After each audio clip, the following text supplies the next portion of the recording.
നമ്മൾ ഇന്നത്തെ വീഡിയോയിലൂടെ നോക്കാൻ പോകുന്നത് HS1500C എന്ന് പറഞ്ഞ ഹൈബ്രിഡ് ഇൻവെർട്ടറിൻ്റെ വീഡിയോ നമ്മൾ കഴിഞ്ഞ ദിവസം ചെയ്തായിരുന്നു ഒരു ലിഥിയം ബാറ്ററിയൊക്കെ വെച്ചിട്ട്. അപ്പോൾ നമ്മൾ ഈ ഇങ്ങനത്തെ ഇൻവെർട്ടറുകൾ 5-6 വർഷമായിട്ട് നമ്മൾ ഈ ഹൈബ്രിഡ് ഇൻവെർട്ടറുകൾ സെയിൽസ് ചെയ്യുന്നുണ്ട്, അതുപോലെ തന്നെ സർവീസ് ചെയ്യുന്നുണ്ട്. അപ്പോൾ ഇതിനകത്ത് ചില സബ്സ്ക്രൈബേഴ്സിന് തന്നെ സ്വന്തമായിട്ട് ഇതൊക്കെ എങ്ങനെയൊക്കെയാണ് അയക്കണേന്ന് അങ്ങനെ ചെറിയ ഐഡിയ ഉള്ള സബ്സ്ക്രൈബേഴ്സൊക്കെ ഉണ്ട്. അവർക്ക് ഈ ഒരു ഇൻവെർട്ടർ ഫുള്ളായിട്ട് കൊറിയറായിട്ട് അയച്ചു തരേണ്ട ആവശ്യമില്ല. അവർ പലപ്പോഴും അവർ തന്നെ അതിൻ്റെ ബോർഡുകളൊക്കെയാണ് അയച്ചു തന്നത്. അപ്പോൾ നമുക്ക് ഇവിടെ തന്നെ സർവീസ് ചെയ്തിട്ട് നമുക്ക് സിമ്പിളായിട്ട് തന്നെ കൊറിയർ ചെയ്ത് തിരിച്ചയക്കും.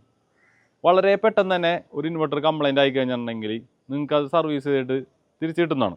അപ്പോൾ അതിന് സഹായിക്കുന്ന കുറച്ച് ടിപ്സ് ആൻഡ് ഐഡിയാസാണ് ഇന്നത്തെ വീഡിയോയിലൂടെ നമ്മൾ പരിചയപ്പെടുത്താൻ പോകുന്നത്. അതായത് നിങ്ങൾക്ക് തന്നെ ഈ ഒരു ഇൻവെർട്ടർ അഴിച്ചിട്ട് അതിൽ നമ്മളെ കമ്പ്യൂട്ടറിൻ്റെയൊക്കെ ബോർഡുകൾ പോലെ കാർഡ് രൂപത്തിലാണ് ഇരിക്കുന്നത്. അപ്പോൾ അതെങ്ങനെ നമുക്ക് അഴിച്ചെടുക്കാം, അതിൽ തെറ്റുകൂടാണ്ട് നമുക്ക് ഇതൊക്കെ എങ്ങനെ തിരിച്ച് കണക്ട് ചെയ്യാം നിങ്ങൾ സർവീസ് കഴിഞ്ഞിട്ട്, അങ്ങനത്തെ ഉള്ള ഡീറ്റെയിൽസാണ് നമ്മൾ നോക്കാൻ പോകുന്നത്. അപ്പോൾ ഇതിനെക്കുറിച്ച് ചെറിയ ഐഡിയ ഉള്ളവർക്കാണ് ഇതൊക്കെ ചെയ്യാൻ പറ്റുള്ളൂ. അപ്പോൾ അങ്ങനെ ഐഡിയ ഉള്ളവരാണ് ഇത് കാണേണ്ടത്. അല്ലാത്തൊരു ഈ വീഡിയോ ജസ്റ്റ് കാണണമെങ്കിൽ കാണാം, അല്ലെങ്കിൽ സ്കിപ്പ് ചെയ്ത് പോകുന്നതാണ്. അപ്പോൾ നമുക്ക് ഒട്ടും സമയം കളയാണ്ട് ഈ ഹൈബ്രിഡ് ഇൻവെർട്ടറുകൾ അഴിച്ചിട്ട് അതിൻ്റെ ഉള്ള ബോർഡുകൾ എങ്ങനെയാണ് അഴിച്ചെടുക്കുന്നത്, അതെങ്ങനെയാണ് കൊറിയറായിട്ട് ഞങ്ങൾക്ക് അയച്ചു തന്നിട്ട് തിരിച്ചിത് എങ്ങനെയാണ് ഫിറ്റ് ചെയ്യേണ്ടത് എന്നുള്ളത്, അതിന് വേണ്ട കുറച്ച് അത്യാവശ്യം ചെറിയ ടൂൾസും കാര്യങ്ങളൊക്കെയാണ് ഇന്നത്തെ വീഡിയോയിൽ പരിചയപ്പെടുത്താൻ പോകുന്നത്. ഞാൻ കെഷിൽ ജോയ്, മറ്റൊരു വീഡിയോയിലേക്ക് എല്ലാവർക്കും സ്വാഗതം. ആയിട്ട് വേണ്ടത് നമുക്ക് ഇതേപോലത്തെ ഒരു ടെസ്റ്റർ, അതെല്ലാവരുടെയും വീട്ടിൽ ഉണ്ടാവുന്ന ഒരു സാധനമാണ്. ടെസ്റ്റർ വേണം, അല്ലെങ്കിൽ നമുക്ക് ഒരു സ്റ്റാർ സ്ക്രൂ ഡ്രൈവറാ അങ്ങനെ എന്തെങ്കിലും വേണം ഇത് അയക്കാനായിട്ട്. അപ്പോൾ നമുക്ക് അത് ഏതെങ്കിലും ഒരെണ്ണം ഉപയോഗിക്കാം. ഇനി വളരെ അത്യാവശ്യമായിട്ട് വേണ്ടതെന്ന് വെച്ചിട്ടുണ്ടെങ്കിൽ നമുക്ക് ഇതൊരു ടീ സ്പാനറാണ്. നമുക്ക് ടീ സ്പാനർ 80 mm ടീ സ്പാനറാണ്, 8-ൻ്റെ സ്പാനറാണ്. നമുക്ക് ഇങ്ങനത്തെ ടീ സ്പാനർ ഇല്ലെങ്കിൽ സാധാരണ സ്പാനർ വെച്ചിട്ടും നമുക്ക് ഇങ്ങനത്തെ ഹൈബ്രിഡ് ഇൻവെർട്ടറുകൾ നമുക്ക് അഴിക്കാവുന്നതാണ്. അപ്പോൾ നമുക്കിതായും തന്നെ ഇതിൻ്റെ സൈഡിലുള്ള ഈ സ്ക്രൂസൊക്കെ ഒന്ന് എല്ലാം അഴിച്ച് മാറ്റാം. അപ്പോൾ അതൊന്നും അയക്കണത് ഞാൻ കാണിക്കണമൊന്നുമില്ല. ഇതിൻ്റെ ഈ സൈഡിൽ ഉണ്ട് 4 സ്ക്രൂ ഉണ്ടാവും. പുതിയ മോഡലിൻ്റെ ആണെങ്കിൽ ചിലപ്പോൾ ഇതിൻ്റെ അടിയിൽ ഇതിങ്ങനെ മടങ്ങിയിട്ട് ഇതിൻ്റെ അടിയിലായിരിക്കുള്ളൂ ഇരിക്കണത്. അപ്പോൾ നമുക്കിതായും തന്നെ ഇതൊന്ന് അഴിച്ച് മാറ്റാം. അപ്പോൾ ഫ്രണ്ട്സ്, ഞാനൊരു ഇൻവെർട്ടർ അഴിച്ചു വെച്ചിട്ടുണ്ട്. അപ്പോൾ നമുക്ക് ഇതിൻ്റെ ഉള്ളിൽ കുറച്ച് ഡീറ്റെയിൽസും കാര്യങ്ങളൊക്കെ കാണാനായിട്ട് പറ്റും. ഇത് നല്ല പൊടിയും കാര്യങ്ങളൊക്കെ പിടിച്ചിരിക്കുന്ന ഇൻവെർട്ടറാണ്. ഏകദേശം കുറച്ച് വർഷം പഴക്കമുണ്ട്. നോക്കുകയാണെങ്കിൽ 2022 ഇൻവെർട്ടറാണിത്. അപ്പോൾ നമ്മൾ ഇത് അഴിക്കണതിന് മുമ്പ് ശ്രദ്ധിക്കേണ്ട കുറച്ച് കാര്യങ്ങളുണ്ട്. നമ്മളിത് ഓടിപ്പിടിച്ച് ഇത് പെട്ടെന്ന് തന്നെ അഴിച്ച് ബോർഡൊന്നും അഴിച്ചെടുക്കരുത്. അതിന് മുമ്പായിട്ട് നമുക്ക് ജസ്റ്റ് ഇതിൻ്റെ ഒരു ഫോട്ടോ എടുത്ത് വെക്കേണ്ട ഒരു ആവശ്യമുണ്ട്. എന്താണെന്ന് വെച്ചിട്ടുണ്ടെങ്കിൽ ഫോട്ടോ വീഡിയോസ് എന്തെങ്കിലും എടുത്ത് വെക്കാം. നമുക്ക് തിരിച്ച് ഫിറ്റ് ചെയ്യാൻ നേരത്ത് അതിനകത്തുള്ള കളർ കോഡും വയറുകളുടെ കാര്യങ്ങളൊക്കെ ഒന്നും മാറിപ്പോവാതിരിക്കാൻ വേണ്ടിയാണ്. അപ്പോൾ ജസ്റ്റ് ആദ്യം തന്നെ നിങ്ങളൊരു ഇതിൻ്റെയൊക്കെ ഒരു ഫോട്ടോയോ വീഡിയോസൊന്നും ജസ്റ്റ് ഒന്ന് എടുത്ത് വെക്കാം ആദ്യം. അതിനുശേഷം നമുക്ക് കുറച്ച് ശ്രദ്ധിക്കേണ്ട കുറച്ച് കാര്യങ്ങളുണ്ട്. എന്താണെന്ന് വെച്ചിട്ടുണ്ടെങ്കിൽ ഇപ്പോൾ ഇതിൻ്റെ കുറച്ച് സ്വിച്ചുകൾ നമുക്കിവിടെ പരിചയപ്പെടാം. ഇതിൻ്റെ ഫ്രണ്ട് ഭാഗത്തായിട്ട് നമുക്കിവിടെ നോക്കുകയാണെങ്കിൽ ഇതിനിവിടെ ഒരു ഓൺ ഓഫ് സ്വിച്ച് ഉണ്ട്. അതുപോലെ തന്നെ ഇതിൻ്റെ ബാക്കിലായിട്ട് നോക്കുകയാണെങ്കിൽ ഇവിടെ ഒരു UPS mode, inverter mode switch ഉണ്ട്. ഇതിൻ്റെ ഈ ഒരു താഴെയായിട്ട് സെറ്റപ്പ് മോഡ് ഉണ്ട്. അതുപോലെ തന്നെ സോളാർ മോഡ് സ്വിച്ച് ഉണ്ട്. ഈ ഒരു 3 കണക്ഷൻ, ബാക്കിലുള്ള 3 കണക്ഷൻ്റെ സ്വിച്ചുകളുടെ കണക്ഷൻ വന്നത് ഈ ഒരു ഭാഗത്തായിട്ടാണ്. അപ്പോൾ നിങ്ങൾക്ക് നോക്കിയാലായിട്ട് കാണാനായിട്ട് സാധിക്കും. ഇപ്പോൾ ഇവിടെ ഇതിൻ്റെ സ്വിച്ച് ഉണ്ട്, ഫ്രണ്ട് ഭാഗത്തായിട്ടുള്ള ഓൺ ഓഫ് സ്വിച്ച്. അതിവിടെ വലിച്ചു കഴിഞ്ഞാൽ തന്നെ അറിയാൻ വേണ്ട, അങ്ങനെ ഉണ്ടല്ലേ.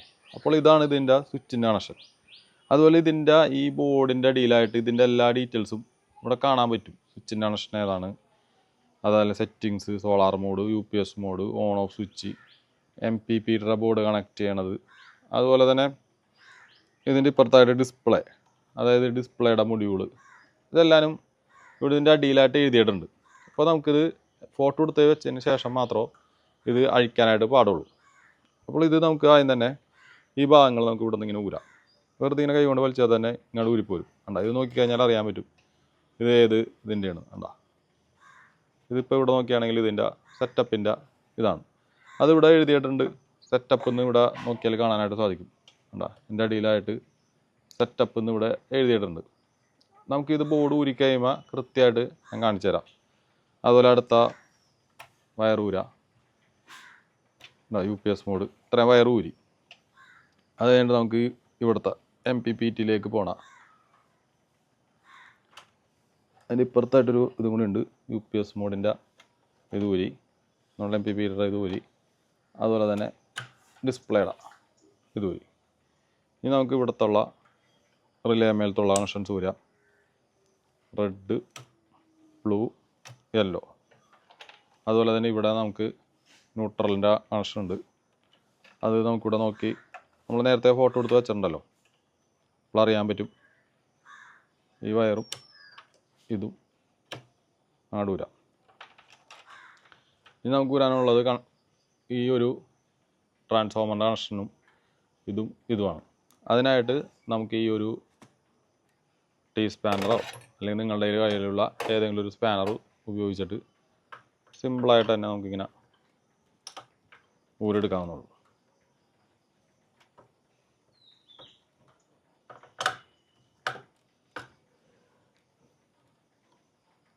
ഇത് ഊര.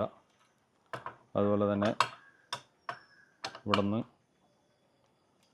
പോസിറ്റീവിൻ്റെ ലൈൻ കൊടുത്തിട്ടുണ്ട്, പോസിറ്റീവിൻ്റെ വയറ്, അത് ഊരെടുക്കുക.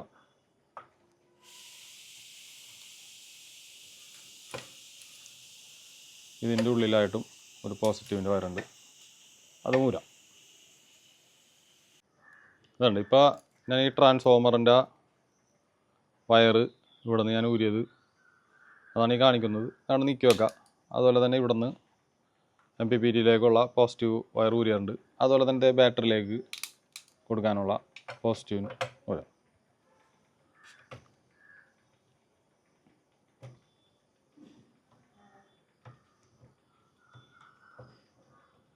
അതും ഞാൻ ഊരിയിട്ടുണ്ട്.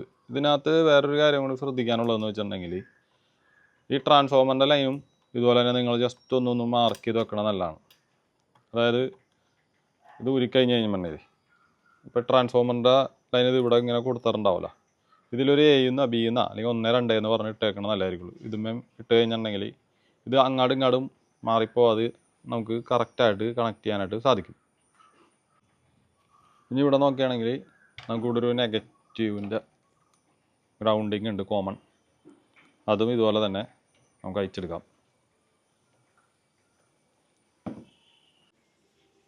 ഇനി നമുക്ക് ഇവിടെ നോക്കുകയാണെങ്കിൽ വൺ സൈഡ് ലോക്കുള്ള കുറച്ച് ഇതുകൾ കാണാനായിട്ട് സാധിക്കും, ക്ലിപ്പുകൾ. അത് ഇതുപോലെ തന്നെ ടെസ്റ്ററ എന്തെങ്കിലും വെച്ചിട്ട് ഒന്ന് അമർത്തിയിട്ട് ഒന്ന് ജസ്റ്റ് ഒന്ന് പൊക്കിയെടുത്താൽ തന്നെ ഈ ബോർഡ് പോരുന്നതാണ്. അതുപോലെ തന്നെ ഇതിൻ്റെ ഒരു ഫാനിൻ്റെ ഒരു കണക്ഷനും അതിൻ്റെ ഉള്ളിലുണ്ട്, അതും അതുപോലെ തന്നെ കുത്തിയെടുത്താൽ മതി. നന്നായിട്ട് പൊടി പിടിച്ചിരിക്കുകയാണ്. ഇതാണ് ആ ഫാനിൻ്റെ കണക്ഷൻ. അതും കൂടി നമുക്ക് ഊരിക്കഴിഞ്ഞിട്ടുണ്ടെങ്കിൽ നമ്മളുടെ ബോർഡ് ഫ്രീ ആയിട്ട് പുറത്തെടുക്കാനായിട്ട് സാധിച്ചിട്ടുണ്ട്. ഇപ്പോൾ നമുക്ക് നമ്മുടെ ബോർഡ് അയച്ചെടുത്ത് വെച്ചിട്ടുണ്ട്. ഇവിടെ നോക്കുകയാണെങ്കിൽ നമുക്ക് ഇതിൻ്റെ ഡീറ്റെയിൽസ് ആണ് ഇടേണ്ടത്. ഇവിടെ നോക്കുകയാണെങ്കിൽ LCD ഡിസ്പ്ലേ ചെയ്തിട്ടുണ്ട്, അത് ഡിസ്പ്ലേയുടെ കണക്ഷൻ പോയിൻ്റാണ്. ഇതുണ്ട് MPPT PCB എഴുതിയുണ്ട്, അത് MPPTന്ന് വന്ന കണക്ഷൻ ഇവിടെയാണ് കൊടുക്കുന്നത്. അതുപോലെ ഇവിടെ നോക്കുകയാണെങ്കിൽ കണ്ടോ ഓൺ ഓഫ് സ്വിച്ചിൻ്റെ കണക്ഷൻ ഇവിടെ കൊടുക്കുന്നത്. UPS mode, solar mode, setup mode, ഇത്രയും സ്വിച്ചുകളുടെ കണക്ഷൻ നമുക്കിവിടെ കാണാനായിട്ട് സാധിക്കും. അതുപോലെ തന്നെ റിലേയുടെ നമ്മളോട് ഫോട്ടോ എടുത്ത് വെച്ചിട്ടുണ്ടായിരുന്നു, അപ്പോൾ അതുപോലെ തന്നെ കളർ കോഡ് അനുസരിച്ച് ഇതിൽ കണക്ട് ചെയ്താൽ മതി. നമുക്ക് ഇതിൻ്റെ ഈ ഒരു ഭാഗത്തായിട്ട് നോക്കുകയാണെങ്കിൽ ഇവിടെ നിന്നാണ് നമ്മളുടെ ഫാനിൻ്റെ കണക്ഷൻ നമ്മൾ ഇവിടെ നിന്ന് ഊരിയത്. അപ്പോൾ അതിൻ്റെ കണക്ഷൻ നമുക്ക് ഇവിടെ തന്നെ തിരിച്ചു കൊടുക്കണം. അപ്പോൾ നിങ്ങൾക്ക് ഇതൊന്ന് ജസ്റ്റ് ഒന്ന് ക്ലീൻ ചെയ്തിട്ട് നിങ്ങൾക്ക് കൊറിയറായിട്ട് ഇങ്ങോട്ട് നമ്മളെ അഡ്രസ്സിലേക്ക് അയച്ചു തരികയാണെങ്കിൽ നമ്മൾ വളരെ പെട്ടെന്ന് തന്നെ ഇത് എന്തെങ്കിലും സർവീസ് ഡിമിനലോ അതുപോലെ എന്തെങ്കിലുമൊക്കെ ലൈറ്റ്നിങ് കൊണ്ട് ഓവർ വോൾട്ടേജ് കൊണ്ടൊക്കെയാണ് സ്വാഭാവികമായിട്ട് ഇതിന് കംപ്ലയിൻറ്റ് വന്നത്. അല്ലെങ്കിൽ ഇപ്പോഴും ഈ ഒരു ഇൻവെർട്ടറിന് കംപ്ലയിൻ്റ് ഒന്നുമില്ല. ഞാനിത് ഇതിൻ്റെ പൊടിയൊക്കെ ഒന്ന് കളയാനും അതുപോലെ തന്നെ സർവീസ് ക്ലീൻ ചെയ്യാനൊക്കെ വേണ്ടിയാണ് ഇതെടുത്തത്. ഇതിപ്പോഴും വർക്കിംഗ് കണ്ടീഷനുള്ള ഒരു ഇൻവെർട്ടർ ബോർഡ് തന്നെയാണ്. നിങ്ങൾക്ക് എന്തെങ്കിലും ഇതുപോലെ സർവീസ് വേണമെന്നുണ്ടെങ്കിൽ നിങ്ങൾക്ക് തിരിച്ചറിയാനായിട്ട് പെട്ടെന്ന് സാധിക്കും. ഇതുപോലെ എന്തെങ്കിലും മോസ്ഫെറ്റും കാര്യങ്ങളൊക്കെ എന്തെങ്കിലും പൊട്ടിയിട്ട് ഒക്കെ ഉണ്ടാവും. അതുപോലെ തന്നെ ഡിസ്പ്ലേയിൽ അതിൻ്റെതായിട്ടുള്ള ഷോർട്ട് സർക്യൂട്ടെന്നോ അല്ലെങ്കിൽ നോ ഫീഡ്ബാക്ക് അങ്ങനത്തെ സംഭവങ്ങളൊക്കെ ആയിരിക്കുള്ളൂ കോമൺ ആയിട്ട് ഇതിനകത്ത് കാണിക്കണത്. അപ്പോൾ അങ്ങനത്തെ ഇതൊക്കെ വരികയാണെങ്കിൽ നിങ്ങൾക്ക് തന്നെ ഇതിൻ്റെ ബോർഡ് ഊരിയെടുത്തിട്ട് സിമ്പിളായിട്ട് നിങ്ങൾക്ക് അയച്ചു തരാനുള്ളൂ. ഇനി നമുക്ക് ഇതിൻ്റെ അകത്തുള്ള MPPT ബോർഡ് അഴിക്കണമെന്നുള്ളതും കൂടി നോക്കിയിട്ട് നോക്കാം. ഇനി നമുക്ക് ഇതിൻ്റെ ഉള്ളിലുള്ള MPPT ബോർഡ് അഴിക്കണമെന്ന് നോക്കാം. MPPT ബോർഡ് അയക്കാനായിട്ട് നമുക്കിവിടെ വേണ്ടതെന്ന് വെച്ചിട്ടുണ്ടെങ്കിൽ ഇതിൻ്റെ ഈ ഒരു പോസിറ്റീവിൻ്റെ അല്ല അതിന് ഊരേണ്ട ആവശ്യമൊന്നുമില്ല. ഇതിൻ്റെ നെഗറ്റീവിൻ്റെ ഇത് മാത്രം ഊരിയാൽ മതി. എന്താണെന്ന് വെച്ചാൽ നെഗറ്റീവിൻ്റെ വയറാണ് അതിനകത്ത് ബോർഡിൽ സ്ക്രൂ ചെയ്ത് വെച്ചേക്കണം. അപ്പോൾ ഇതിൻ്റെ ഈ ഒരു ഇത് ഊരെടുക്കുക. ഇത് ഊരെടുത്ത് കഴിഞ്ഞിട്ടുണ്ടെങ്കിൽ തന്നെ നമുക്ക് ഇതിനകത്ത് ഈ ഒരു വയർ ഇതിൻ്റെ ഉള്ളിൽ നിന്ന് ഊരെടുക്കാൻ പറ്റും. ഈ വയർ കണ്ടോ, ഈ കണക്ടറിൽ നിന്ന് ഞാനിപ്പോൾ ഈ വയർ ഊരെടുത്തിട്ടുണ്ട്. ഇതിൻ്റെ ബോർഡിലും നോക്കുകയാണെങ്കിൽ നമുക്ക് കാണാനായിട്ട് സാധിക്കും. ഇതുപോലെ തന്നെ ക്ലിപ്പുകളാണ്. കണ്ടോ, ഇവിടെ ഒരു ക്ലിപ്പുണ്ട്, ഇവിടെ ഒരു ക്ലിപ്പുണ്ട്, അതുപോലെ തന്നെ ഇവിടെയും ക്ലിപ്പുണ്ട്. അതുപോലെ തന്നെ 4 ക്ലിപ്പുകൾ അയച്ചാൽ തന്നെ നമുക്ക് ഈ ഒരു ബോർഡ് സുഖസുന്ദരമായിട്ട് ഊരെടുക്കാവുന്നുള്ളൂ. അപ്പോൾ ഫ്രണ്ട്സ്, ഇതാണ് നമ്മളുടെ MPBയുടെ ബോർഡ് വന്നത്, HS 1500 അതിൻ്റെ ടോറോഡ് പോലും അതിൻ്റെ കപ്പാസിറ്ററും അതിൻ്റെ മോസ്ഫേറ്റും കാര്യങ്ങളൊക്കെയാണ് ഉള്ളത്. ഇത്രയും സംഭവങ്ങളാണ് ഇതിൻ്റെ ഉള്ളിലുള്ളതും. ഇതുപോലെ നമുക്ക് സിമ്പിളായിട്ട് അയച്ചെടുത്തിട്ട് കൊറിയർ ചെയ്യാവുന്നേ ഉള്ളൂ. അപ്പോൾ ഇത്രയൊക്കെ ഉള്ളൂ ഇന്നത്തെ വീഡിയോ ഇഷ്ടപ്പെട്ടിട്ടുണ്ടെങ്കിൽ ലൈക്ക് ചെയ്യുക. അതുപോലെ അടുത്തത് നമുക്ക് നമ്മളുടെ ഈ ഒരു മൊഡ്യൂളിൽ ലിഥിയത്തിൻ്റെ, അതായത് ഇതിനകത്തേക്ക് ഒരു ലിഥിയത്തിൻ്റെ ഒരു മൊഡ്യൂൾ ഇടണം എങ്ങനെയാണ്, ബൂസ്റ്റർ മൊഡ്യൂൾ ഇടണം എങ്ങനെയാണെന്നൊക്കെ ഉള്ളത് അടുത്ത വീഡിയോയിൽ നമുക്ക് ചെയ്യാം. ഇപ്പോൾ തന്നെ വീഡിയോൻ്റെ ലെങ്ത്ത് കൂടി പോകാനാണ് നമ്മൾ ഈ ഒരു വീഡിയോയിൽ അത് ഉൾപ്പെടുത്തിക്കാത്തുള്ളത്. അപ്പോൾ ഇത് ലിഥിയത്തിലേക്ക് മാറ്റുമ്പോൾ ശ്രദ്ധിക്കേണ്ട കാര്യങ്ങളും അതുപോലെ ലിഥിയം ബൂസ്റ്റർ മൊഡ്യൂളിൻ്റെയൊക്കെ വീഡിയോ അടുത്ത് തന്നെ നമ്മൾ ചെയ്യുന്നതാണ്. മറ്റൊരു നല്ലൊരു വീഡിയോ ആയിട്ട് വീണ്ടും കാണുമെന്ന പ്രതീക്ഷയോടെ ഞാൻ കെഷിൽ ജോയ്. Bye bye.